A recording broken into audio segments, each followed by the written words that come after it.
Hi friends, welcome back to my channel. ಎಲ್ಲರೂ ಹೇಗಿದ್ದೀರಾ? ಎಲ್ಲರೂ ಚೆನ್ನಾಗಿದ್ದೀರಾ ಅಂತ ಅಂದ್ಕೋತೀನಿ. ನಾವು ಕೂಡ ಚೆನ್ನಾಗಿದ್ದೀವಿ. ಬನ್ನಿ ಇವತ್ತಿನ ವಿಡಿಯೋನ ಸ್ಟಾರ್ಟ್ ಮಾಡೋಣ. ಇವತ್ತಿನ ವಿಡಿಯೋದಲ್ಲಿ ನಮ್ಮೂರಿನ ದೇವಸ್ಥಾನದ ಓಪನಿಂಗ್ ಅದರದ್ದು ಕಂಟಿನ್ಯೂ ವಿಡಿಯೋ ಆಗಿರುತ್ತೆ. ಇದು ಶುಕ್ರವಾರದ ವಿಡಿಯೋ. ಇವತ್ತು ಬೆಳಗ್ಗೆ ಬೇಗನೆ ಎದ್ದು ಎಲ್ಲರೂ ರೆಡಿಯಾಗಿ ಗಂಗೆ ತರೋದಿತ್ತು. ಹಾಗಾಗಿ ಎಲ್ಲರೂ ಕೂಡ ಬೇಗನೆ ರೆಡಿ ಆದ್ವಿ. 5:15ಗೆ ಫೋನ್ ಮಾಡಿ ಎಬ್ಬರಿಸಿದ್ರು, ಎದುಡಿ ಬೇಗ ಬನ್ನಿ ಅಂತೇಳಿ. ಹಾಗಾಗಿ ಬೇಗ ಎದ್ದು ರೆಡಿಯಾಗಿ ಕಾಯ್ತಾ ಕೂತಿದ್ವಿ. ಇದು ಕಲ್ಯಾಣಿ ಹತ್ರದ ವಿಡಿಯೋ. ಇಲ್ಲಿಂದನೇ ಕಳಸಗಳನ್ನೆಲ್ಲ ಪೂಜಿಸ್ಕೊಂಡು ದೇವಸ್ಥಾನದ ಹತ್ರ ತೊಗೊಂಡು ಹೋಗಿದ್ದು. ತುಂಬ ಚೆನ್ನಾಗಿ ಆಯಿತು ದೇವಸ್ಥಾನದ ಓಪನಿಂಗ್ ಎಲ್ಲ ಕಾರ್ಯಕ್ರಮಗಳೂ ಅಷ್ಟೇ ತುಂಬ ಸುಂದರವಾಗಿ, ತುಂಬ ಅಚ್ಚುಕಟ್ಟಾಗಿ, ಅಷ್ಟೇ ನೀಟಾಗಿ ಆಯಿತು.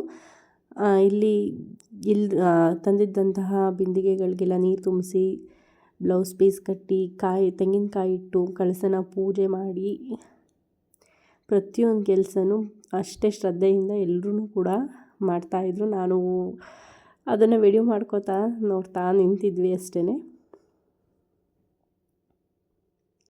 ದೇವಸ್ಥಾನಗಳ ವಿಚಾರಕ್ಕೆ ಬಂದರೆ, ದೇವಸ್ಥಾನ ಅನ್ನೋದು ನಮ್ಮ ಹಿಂದೂ ಸಂಸ್ಕೃತಿ, ಹಾಗೆ ಒಂದು ನಂಬಿಕೆ ಮತ್ತು ಶಾಂತಿಯ ಪವಿತ್ರವಾದಂಥ ಒಂದು ಸ್ಥಳ ಆಗಿರುತ್ತೆ. ದೈವಿಕ ಶಕ್ತಿಯ ಆರಾಧನೆ ಮಾಡುವಂಥ ಸ್ಥಳ ಆಗಿರುತ್ತೆ. ಹಾಗೂ ದೇವಸ್ಥಾನಗಳಲ್ಲಿರುವ ವಾಸ್ತುಶಿಲ್ಪ ಇವೆಲ್ಲ ಕೂಡ ಭಕ್ತರನ್ನು ತುಂಬ ಆಕರ್ಷಿಸುತ್ತೆ. ಹಾಗೆ ಪೂಜೆ, ಅಲ್ಲಿ ನಡೆಯೋ ದಿನನಿತ್ಯದ ಪೂಜೆ, ನಾವು ಮನೇಲಿ ಎಷ್ಟೇ ಪೂಜೆ ಮಾಡಿದ್ರೂ ದೇವಸ್ಥಾನಕ್ಕೆ ಹೋಗಿ ಬಂದಂತಹ ಫೀಲ್ ನಾವು ಮನೇಲಿ ಏನೇ ಪೂಜೆ ಮಾಡಿದ್ರೂ ಸಿಗಲ್ಲ. ಅಂತಹ ಒಂದು ದಿವ್ಯವಾದಂತಹ ಶಕ್ತಿ ಇರೋ ಕೇಂದ್ರನೇ ದೇವಸ್ಥಾನ. ದೇವಸ್ಥಾನಗಳು ಕೇವಲ ಪೂಜಾ ಸ್ಥಳಗಳಾಗದಲ್ಲೇ ಸಾಂಸ್ಕೃತಿಕ ಪರಂಪರೆಯನ್ನು ಮುಂದಿನ ಪೀಳಿಗೆಗೆ, ನಮ್ಮ ನಂತರದ ಪೀಳಿಗೆಗೆ ದಾಟಿಸುವ ಕೇಂದ್ರ ಬಿಂದುಗಳಾಗಿ ನಿಂತಿದೆ. ಇವತ್ತಿನ ದಿನಮಾನಗಳಲ್ಲಿ ನಾವು ಮನೇಲಿ ಕೂತು ಏನೇ ಪೂಜೆ ಮಾಡಿ, ಏನೇ ಧ್ಯಾನ ಮಾಡಿದ್ರೂ ಸಿಗದೇ ಇರೋವಂತಹ ಎನರ್ಜಿ ದೇವಸ್ಥಾನಗಳಿಗೆ ಹೋಗಿ 5 ನಿಮಿಷ ಕಣ್ಮುಚ್ಚಿ ಕುಂತರೆ ಎಷ್ಟು ಪಾಸಿಟಿವ್ ಎನರ್ಜಿ ನಮಗೆ ಸಿಗುತ್ತೆ ಅಲ್ವಾ? ಎಷ್ಟು ಜನ ಇದನ್ನು ಫೀಲ್ ಮಾಡಿದ್ದೀರಾ? ನನಗಂತೂ ಫೀಲ್ ಆಗುತ್ತೆ. ಅಲ್ಲಿ ಎಷ್ಟು ಸಕಾರಾತ್ಮಕವಾದ ಶಕ್ತಿ ಇರುತ್ತೆ. ಮನಸ್ಸಿಗೆ ತುಂಬ ನೆಮ್ಮದಿ, ದೇಹಕ್ಕೆ ಕೂಡ ಚೈತನ್ಯ ನೀಡೋದಲ್ಲದೆ ನಮ್ಮನ್ನು ಏನೋ ಒಂಥರ ಹೀಲ್ ಮಾಡುತ್ತೆ ಅಲ್ವಾ? ಆ ಶಕ್ತಿ ಎಲ್ಲೂ ಸಿಗಲ್ಲ, ಅದು ಸಿಗೋದು ದೇವಸ್ಥಾನಗಳಲ್ಲಿ ಮಾತ್ರ. ನಾನಂತೂ ಈ ಎನರ್ಜಿನ ಫೀಲ್ ಮಾಡಿದ್ದೀನಿ. ನೀವು ಕೂಡ ಫೀಲ್ ಮಾಡಿರ್ತೀರಾ ಅಂತ ಅಂದ್ಕೋತೀನಿ. ನಮ್ಮೂರಿನ ದೇವಸ್ಥಾನನ 3 ವರ್ಷದ ಹಿಂದೆ ಕೆಡವಿದ್ದು. ಆ ಕಳೆನೇ ಇರಲಿಲ್ಲ ಊರಲ್ಲಿ. ಜನಗಳು ಯಾರೂ ಕೂಡ ದೇವಸ್ಥಾನದ ಹತ್ರ ಕೂರ್ತಿರ್ಲಿಲ್ಲ. ಏನೋ ಸ್ವಲ್ಪ ಹಾಗೆ ಹೀಗೆ ಸೊಪ್ಪೆ ಥರ ಇತ್ತು ಊರೇ. ಆದರೆ ಇವಾಗ ಹಂಗಲ್ಲ. ದೇವಸ್ಥಾನದ ಜಗತಿ ಮೇಲೆ ಯಾವಾಗಲೂ ಯಾರಾದರೂ ಒಬ್ಬರು ಕೂತೇ ಇರ್ತಾರೆ. ಊರು ಮುಂದೆ ಇರೋದ್ರಿಂದ ಅಂದರೆ ಮೇಯ್ನ್ ರೋಡ್ಗೆ ಕಾಣಿಸೋದ್ರ ಜೊತೆಗೆ ಊರು ಮುಂದೆ ಕಾಣಿಸೋದೇ ನಮ್ಮೂರು ಶ್ರೀ ರಂಗನಾಥ ಸ್ವಾಮಿ ದೇವಸ್ಥಾನ ಆಗಿರೋದ್ರಿಂದ ಕಟ್ಟೋ ಟೈಮಲ್ಲಿ ಅಲ್ಲಿ ಯಾರೂ ಅಷ್ಟಾಗಿ ಜನ ಓಡಾಡ್ತಿದ್ರು, ಕೆಲಸ ಮಾಡೋರು ಹೋಗ್ತಿದ್ರು ಬರ್ತಿದ್ರು ಅಷ್ಟೇ. ದೇವಸ್ಥಾನ ಜಗತಿ ಮೇಲೆ ಕೂತು ಹರಟೆ ಹೊಡಿಯೋರು, ಹಾಗೆ ಅದು ಇದು ಮಾತಾಡೋವಂಥವ್ರು ಯಾರೂ ಇರ್ತಿರ್ಲಿಲ್ಲ. ಏನೋ ಒಂಥರ ಖಾಲಿ ಬೋಳಕ್ಕೆ ಅನ್ನಿಸ್ತಿತ್ತು. ಆದರೆ ಈಗ ಆ ರೀತಿ ಇಲ್ಲ. ಯಾರಾದರೂ ಕೂತೇ ಇರ್ತಾರೆ ದೇವಸ್ಥಾನ ಜಗತಿ ಮೇಲೆ. ನೋಡೋಕ್ಕೇ ಏನೋ ಒಂಥರ ಖುಷಿ ಆಗುತ್ತೆ. ಈ ಊರಿಗೇ ಏನೋ ಒಂಥರ ಕಳೆ ಬಂದಂಗೆ. ಅಷ್ಟು ಚೆನ್ನಾಗಿ ಅನಿಸುತ್ತೆ ಇವಾಗ ಫೀಲು. ನನಗೆ ತುಂಬ ಅಂದರೆ ತುಂಬಾ ಖುಷಿ ಆಗುತ್ತೆ ಫ್ರೆಂಡ್ಸ್. ಇನ್ನೇನು ಹೇಳೋಕ್ಕಾಗಲ್ಲ, ಅಷ್ಟೊಂದು ಮಾತ್ರ ಹೇಳ್ಬೋದು ಅಷ್ಟೇ. ಎಲ್ಲ ಕಾರ್ಯಗಳನ್ನು ಮುಗಿಸ್ಕೊಂಡು ಗಂಗೆನೆಲ್ಲ ತೊಗೊಂಡು ದೇವಸ್ಥಾನದ ಹತ್ರ ಬಂದು ಗಂಗೆನೆಲ್ಲ ಗದ್ಗೆ ಮಾಡಿಸಿ ಕಳಸನೆಲ್ಲ ಹಾಕಿದ್ರು. ಯಾವ ಸ್ವಾಮೀಜಿಗಳು ಅಂದರೆ ಹುಲಿಕೆರೆ ಸ್ವಾಮೀಜಿಗಳು ಅಂತ ಅನಿಸುತ್ತೆ ಕಳಸನ ಹಾಕಿದವರು. ಹಾಗೆ ನಮ್ಮ ಸರ್ಕಾರಗಳೂ ಅಷ್ಟೇ ದೇವಾಲಯಗಳನ್ನ ಕಟ್ಟಬೇಕಾದ್ರೆ ದುಡ್ಡನ್ನ ಸ್ಯಾಂಕ್ಷನ್ ಮಾಡಿದ್ದೀವಿ ಅಂತ ಹೇಳ್ತಾರೆ. ಆ ಸ್ಯಾಂಕ್ಷನ್ ಮಾಡಿರ್ತಾರೆ ಕೂಡ, ಆದರೆ ಅದಕ್ಕೆ ತುಂಬ ಅಲಿಸ್ತಾರೆ. ಆ ಅಲ್ದಾಟದಲ್ಲಿ ಎಷ್ಟು ಬೇಸ ತೊಗುತ್ತೆ ಅಂದರೆ, ಈ ದೇವಸ್ಥಾನ ಕಟ್ಟೋಕ್ಕೆ ಅಂತ ಕಮಿಟಿ ಮಾಡ್ಕೊಂಡಿರ್ತಾರಲ್ಲ ಅವ್ರಿಗೆ ತುಂಬ. ಯಾಕಂದರೆ ನಾನು ತುಂಬ ಹತ್ರದಿಂದ ನೋಡಿದ್ದೀನಿ. ಹಾಗಾಗಿ ಅಲ್ಲೋಗಿ ಇಲ್ಲೋಗಿ ಅವತ್ತು ಬನ್ನಿ ಅದಕ್ಕೆ ಸೈನ್ ಬೇಕು, ಇದಕ್ಕೆ ಸೈನ್ ಬೇಕು, ಅವ್ರ ಆಧಾರ್ ಕಾರ್ಡ್ ಕೊಡಿ, ಇವ್ರ ಆಧಾರ್ ಕಾರ್ಡ್ ಕೊಡಿ ಅಂತೇಳಿ ತುಂಬ ತಲೆ ತಿಂತಾರೆ ಫ್ರೆಂಡ್ಸ್.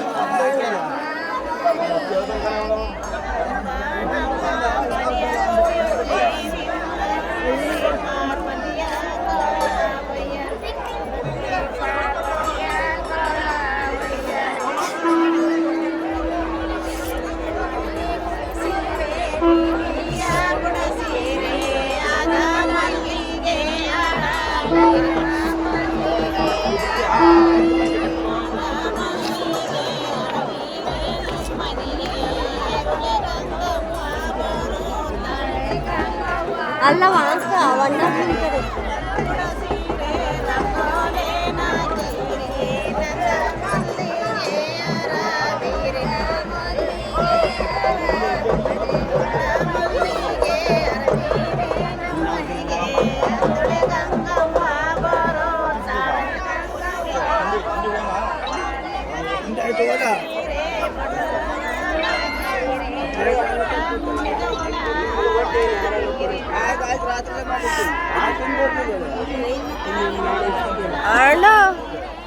ಇಲ್ಲಿ ಕೆಲವೊಬ್ಬರು ದೇವ್ರ ನಾಮ ಆಡಿದ್ದಾರೆ, ಅದನ್ನು ಕೂಡ ರೆಕಾರ್ಡ್ ಮಾಡಿದ್ದಾನೆ ನನ್ನ ಮಗ. ಆದರೆ ಅದು ಅಷ್ಟು ವಾಯ್ಸ್ ಕರೆಕ್ಟಾಗಿ ಬಂದಿಲ್ಲ, ಹಾಗಾಗಿ ಅದನ್ನು ಹಾಗೇ ಹಾಕಿದ್ದೀನಿ ಅಷ್ಟೇ. ಏನು ಅಂದ್ಕೋಬೇಡಿ, ಕೇಳಿಸ್ಕೊಳ್ಳಿ ಅಷ್ಟೇ. ನಾವು ಕೂಡ ತುಂಬ ಅಂದರೆ ತುಂಬ ಜನಗಳಿದ್ದರು, ಹಾಗಾಗಿ ಹೋಗಿ ಕಳಸನ ತೊಗೊಂಡು ಬಂದ್ವಿ. ತುಂಬ ಝೂಮ್ ಹಾಕಿ ಎಲ್ಲ ಕ್ಯಾಪ್ಚರ್ ಮಾಡಿದ್ದಾನೆ ನನ್ನ ಮಗ, ಪರವಾಗಿಲ್ಲ ವೀಡಿಯೋಸ್ನ ಅಂತ ನನಗೆ ಅನ್ನಿಸ್ತಾ ಇತ್ತು.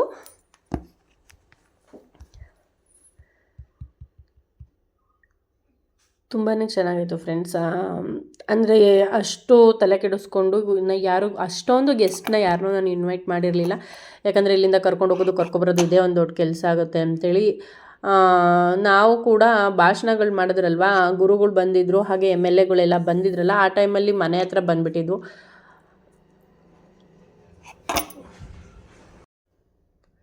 ಹಾಗಾಗಿ ಆ ವೀಡಿಯೋಸ್ನೆಲ್ಲ ಕ್ಯಾಪ್ಚರ್ ಮಾಡ್ಕೊಳಕ್ಕಾಗಲಿಲ್ಲ, ಅದನ್ನೆಲ್ಲ ಸ್ಕಿಪ್ ಮಾಡಿದ್ದೀನಿ.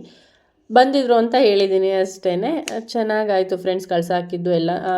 ಈ ದೇವಸ್ಥಾನದ ಓಪನ್ನಲ್ಲಿ ಏನು ಮಾಡಿದ್ವೋ ಬಿಟ್ವೋ, ಟೈಮ್ ಟು ಟೈಮ್ ನೀಟಾಗಿ ಕರ್ಕೊಂಬರೋದು ಕರ್ಕೊಂಡು ಹೋಗೋದು ಮಾತ್ರ ಚೆನ್ನಾಗಿ ಮಾಡಿದ್ದಾರೆ. ನಡ್ಕೊಂಡೇ ಬಂದಿದ್ದೀವಿ ನೈಟ್ ಕೂಡ. ಊರಿಂದ ಹೊರಗಡೆ ಮನೆ ಇದ್ದರೆ ಇದೊಂದು ಸಮಸ್ಯೆ ಫ್ರೆಂಡ್ಸ್. ಯಾಕಂದರೆ ಅದಕ್ಕೆ ಅಂತಲೇ ಯಾರನ್ನಾದ್ರೂ ಕರಿಬೇಕು. ಈಗ ಗೆಸ್ಟ್ ಎಲ್ಲ ಬಂದ್ರಂತೂ ಹಿಂಸೆ. ನಾವೇ ಆದರೆ ಬಿಡು ನಡ್ಕೊಂಡು ಹೋಗೋಣ ಅಂತ ಬಂದುಬಿಡ್ತೀವಿ. ಗೆಸ್ಟ್ಗಳೆಲ್ಲ ಬಂದಾಗ ನಡ್ಕೊಂಡು ಹೋಗೋಣ ನಡೀರಿ ಅಂದರೆ ಅವ್ರಿಗೆ ಏನು ಅನಿಸುತ್ತೋ, ಬೇಜಾರು ಮಾಡ್ಕೊತಾರೋ ಏನೋ, ಈ ಫೀಲಿಂಗ್ಸ್ ಎಲ್ಲ ಬಂದ್ಬಿಟ್ಟು ಅಷ್ಟು ಕಂಫರ್ಟಬಲ್ ಅನಿಸಲ್ಲ. ಹಾಗಾಗಿ ಅತಿ ಹೆಚ್ಚು ಯಾರೂ ಜಾಸ್ತಿ ಗೆಸ್ಟ್ಗಳನ್ನೆಲ್ಲ ಕರೆಯೋಕ್ಕೆ ಹೋಗಿರಲಿಲ್ಲ. ಆರಾಮಾಗಿ ಸುಮ್ಮನೆ ಆದ್ವಿ. ಯಾರು ಬರ್ತಾರೋ ಅವರೇ ನಮ್ಮವರು, ಬರ್ದೋಯ್ದವ್ರನ್ನೆಲ್ಲ ಬಿಟ್ಟಾಕಿ ಅಂತ ಅಂದ್ಕೊಂಡು ದೇವಸ್ಥಾನಕ್ಕೆ ಕಳಸಗಳೆಲ್ಲ ಹೋದ್ಮೇಲೆ ಕಳಸಗಳನ್ನೆಲ್ಲ ಇಳಿಸಿ ಎಲ್ಲ ಮುಗಿದಿದ್ದಾದಮೇಲೆ ನಾವು ನೀಟಾಗಿ ತಿಂಡಿಗೆ ಹೋದ್ವಿ. ತಿಂಡಿಗೆ ಹೋಗಿ ತಿಂಡಿನ ಮುಗಿಸ್ಕೊಂಡು ಬಂದ್ವಿ. ಹಾಗೆ ಅಲ್ಲಿ ಗರ್ಭಗುಡಿ ಒಳಗಡೆ ಈ ಹುಡುಗನ ಹತ್ರ ಮೊಬೈಲ್ ಕೊಟ್ಟು ಎಲ್ಲ ದೇವ್ರುಗಳನ್ನು ವೀಡಿಯೋ ಮಾಡಿಕೊಡಪ್ಪ ಅಂದಿದ್ದಕ್ಕೆ ಆ ಹುಡುಗ ಪಾಪ ಕುಡಿಯೋಕ್ಕಂತೇಳಿ ವೀಡಿಯೋನ ಮಾಡಿಕೊಟ್ಟ.